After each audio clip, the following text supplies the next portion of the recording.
Hello mga bay, welcome to my channel. Andito na naman po ang inyong bay ng bayan na pwede nyo po maging tambayan. Ngayong araw na ito mga bay, gagawa po tayo ng undercut long blunt bob.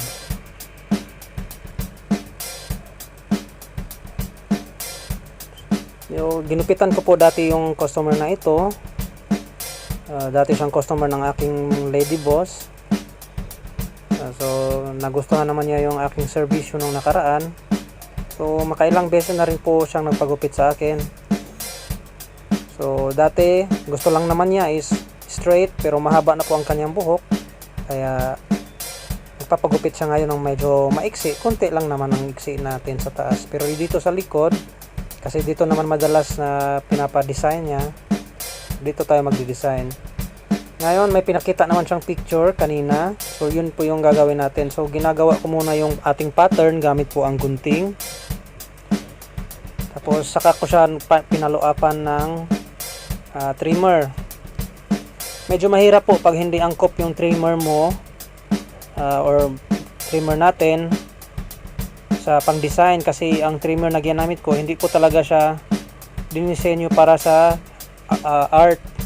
Kumbaga China trimmer lang kasi siya. Wala kasi ako nung wall tattoo or Andes Slimline Pro Li. Yun po ang magandang pang-ukit sapagkat medyo close kasi yun sa skin.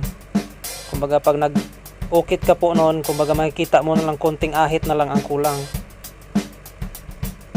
So dito kahit paano nagagawa ko naman ng maayos yung serbisyo ko kahit ganito lang yung gamit ko. Ang problema lang po sa pag-isip ng design, hindi po ganun kadali. So kaya naghanap po ang ating customer ng ating gagawin para sa design. Medyo matagal nga lang po gawin ang hair art kumpara sa regular na haircut mga bay. Especially sa mga babae, kasi sa mga iba nasanay na manggupit ng babae, lalong-lalo na sa salon. Hindi lang po basta gupit ang ginagawa natin, minsan nagpapahugas pa po ng buhok ang mga customer natin, tapos bino-blow dry pa natin. Yun. Kung tutuusin, medyo magaan ang trabaho para sa paggupit ng lalaki. Yun nga lang, mas madali mong makita ang mali mo kung manggugupit ka sa lalaki dahil maiksi ang gupit. Sa maiksi na gupit mga bay, mas madali pong makita ang ating mga mali. So dito mga bay, inahit ko siya gamit po ang aking modified razor or labaha. So nasa previous video ko, so doon ko po pinakita ko doon kung anong ginawa ko sa aking razor. Dinagdagan ko lang siya ng konting palamuti para maging attractive din siya kahit papano.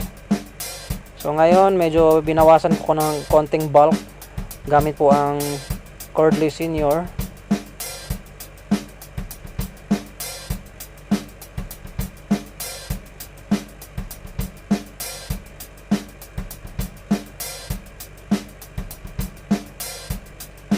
So ngayon gugupitan natin yung kanyang buhok sapagkat matagal din siyang naka-quarantine.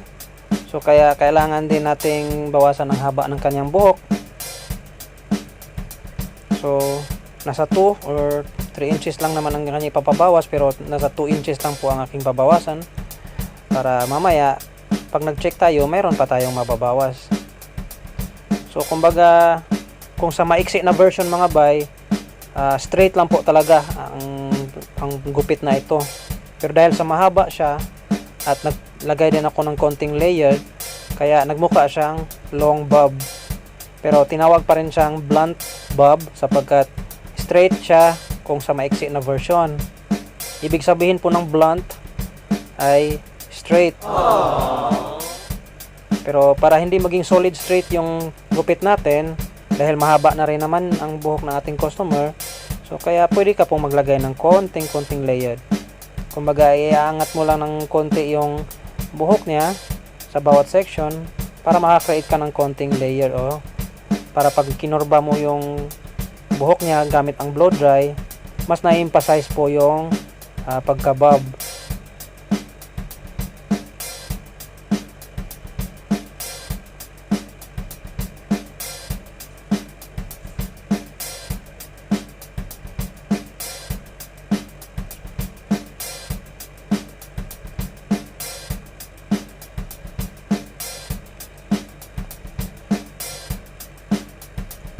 Yun lang problema pag nag-blow dry tayo sa mahabang buhok, medyo may katagalan din po. Tapos i-check natin ulit, tapos i-blow dry natin ulit. So maraming proseso po. Kaya medyo mas mahal po ang services sa salon sapagkat dahil nga po sa tagal ng serbisyo. So ngayon, chine-check ko yung mga excess or yung mga sobrang buhok kasi minsan may mga sobra pa po dyan. Tapos bawat gupit ko sinusundan ko siya ng blow dry kanina para maituwid ko po yung kanyang buhok dahil medyo makapal po ang kanyang buhok. At the same time makikita natin yung demarcation mula doon sa kanyang pagkatali, dahil pag tinali natin ang buhok natin lalong lalo na pag mahaba, medyo may demarcation po yan pag tinanggal natin yung tali. Magbawas na ako ng mga 2 inches. So inangat ko siya ng konti para kahit pa paano hindi siya solid na straight. Straight yung sa pinaka bottom, pero yung sa susunod na section is medyo may konting agwat para pag nag blow dry tayo makikita natin medyo may konting kurba. So kailangan sa pag layered mga bay, kailangan medyo may knowledge tayo about sa lifting o yung pag-angat, kung gaano kataas yung iangat natin, kasi pag tinaas mo ng sobra ang pag-lift mo sa paglagay ng layered, hindi po magiging tugma yun sa kabila. Lalong lalo na nung ginupitan ko siya ng medyo maiksi pa ang kanyang buhok ay straight lang po, as in tuwid lang mula sa kanyang batok hanggang sa kanyang baba. Ganun lang po yung gupit niya noon, pero mahaba na po ang kanyang buhok. Kaya yun, nakikita ko, na-emphasize ko lalo ang bob na gusto kong ma-emphasize.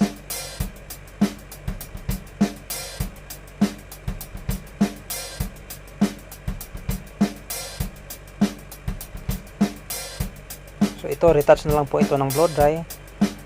Tapos i-check natin ulit kasi may mga excess pa po niyan na konti. So nag-point cut lang ako sa dulo para medyo mabawasan natin yung heavy na part dyan sa bandang gilid papunta sa likod. So ngayon, i-check natin yung may mga sumusobra na buhok. Minsan kasi sa part ng disconnected may mga sobra-sobra pa po dyan, so kailangan natin i-check mabuti. So pinatali ko muna sa kanya sapagkat gusto naman niya ganun, tali talaga. So dinouble check natin para makita ko yung blending, pero yun nga lang, dahil wala akong trimmer na mas close papunta sa skin, kaya tanging clipper lang po at labaha ang ating pwedeng magamit. Pero kahit pa paano, nagustuhan ng ating customer ang ating servisyo. So yan po yung finished product natin mga bay. Sana po nagustuhan ninyo, at huwag nyo kalimutan po mag-subscribe at i-hit po ang notification bell button para maging updated po kayo sa mga future video natin. Maraming salamat po mga bay.